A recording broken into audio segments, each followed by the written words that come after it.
our lower limit is 0, our upper limit is 5, and it would go ahead and calculate all of that for us. If we didn't have the absolute value, this chunk right here would have been negative, and we wouldn't have gotten this full number, 20.9 meters, okay? If you were to do this by hand, you would need to split this into sections. So like say this, let me actually figure out where is, can I maybe redo my graph? Maybe if I pretend like that is a new function. Nope. Calculate 0. Let me see if oh, there's my thing.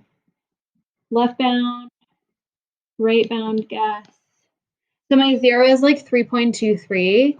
I would need to split it from 0 to 3.23 of my quadratic. And then I would need to add on, and I would want to make this whole thing positive because that's the piece that would be negative. And then I would add on the integral from 3.23 to 5. This part would already be positive, and so we wouldn't have to force it to be positive with this absolute value. You should get the same thing if you do this, but your answer is going to be rougher because you're using an estimate for your limit. If you're asked to do something like this by hand, it'll probably give you, and it'll end up so that the zeros are integers, and your limits of integration will be nicer.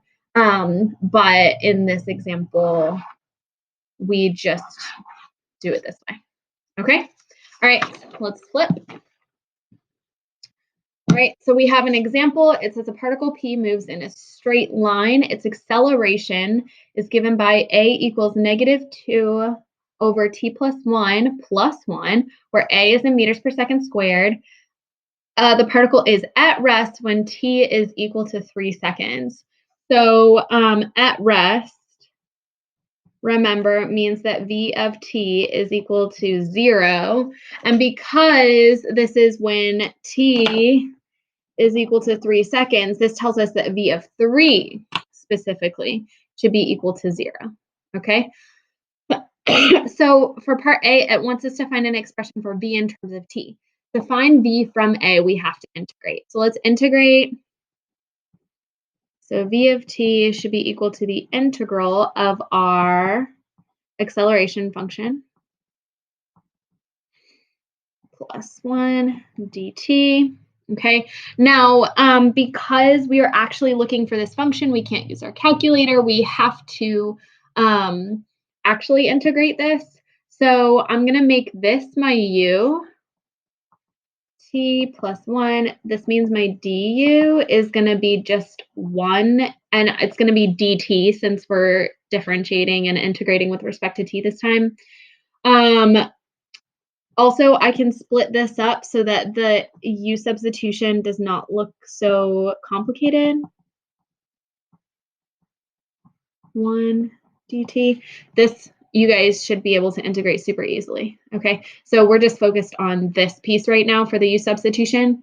So we need to figure out what, so our goal is to replace everything with a u. We can replace this t plus 1 with a u, but we have a -2 dt right here, but we have 1 dt here. This means that I need to multiply everything by -2. So -2 du is going to be equal to -2 dt. Okay, and to solve, so this means that we need to replace our -2 dt with -2 du instead. Okay, so I'm going to have the integral of -2 over u du. Okay, plus this just integrates to t plus c. Okay, and then when we actually integrate this, we would get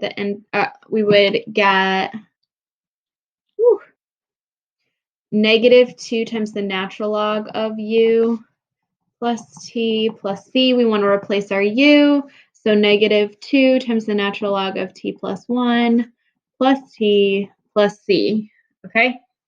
Now our goal here, so this is our v of t. Okay, but now we have a c in it. We need to figure out how to replace that c. So in order to do that, we need to use this the other piece of information that we were given about v of t. So I'm going to get that 0 is equal to negative 2. I want to sub in 3 for all of my t's.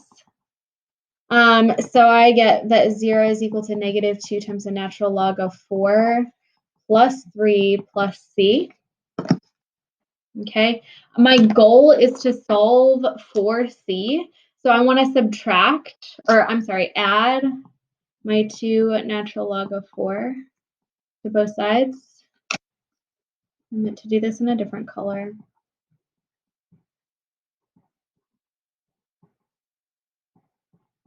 Okay, this will cancel here. And I also, I guess, would want to subtract my 3 minus 3. Okay, and this would also cancel out. So I should get that c is equal to 2 natural log of 4 minus 3. Okay, and you can rewrite this in your formula booklet. If you have a coefficient out front, that can go right here as your power. So you can rewrite this as the natural log of 4 squared minus 3. I need to start saving space because I'm not going to have room for b. So natural log of 16 minus 3. Okay, so this means that my v of t should be equal to negative 2 times the natural log of t plus 1 plus t plus the natural log of 16 minus 3. All right, this is written much more nicely in the notes solutions that I posted that were pre-written, not done on the fly.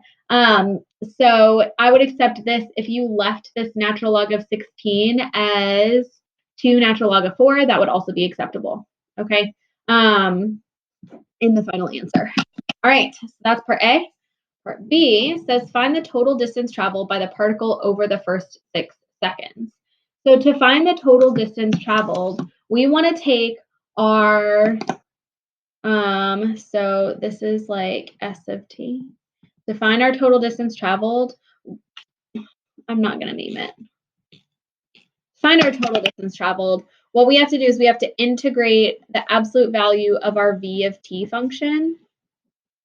Okay, so this is going to be equal to the absolute value of negative 2 times the natural log of t plus 1 plus t plus the natural log of 16 minus 3, all with respect to t.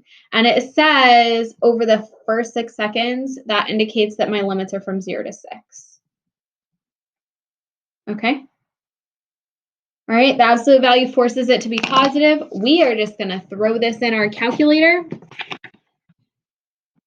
Okay, so I'm going to go back to my y equals, and I'm going to have negative 2 natural log of x plus 1 plus x plus the natural log of 16 minus 3. Again, it's still totally fine for you to have,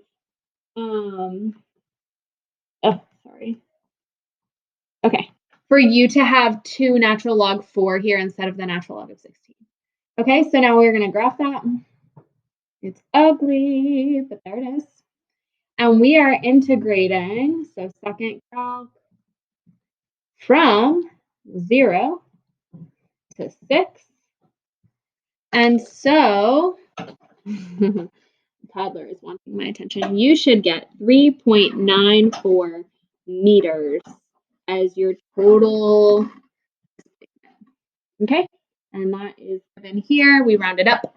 And that is all for these notes. I hope that that made sense to you. Um, yeah, post on the discussion board with questions and comments. I miss you guys. I hope you're doing well. I'll see y'all later. Bye.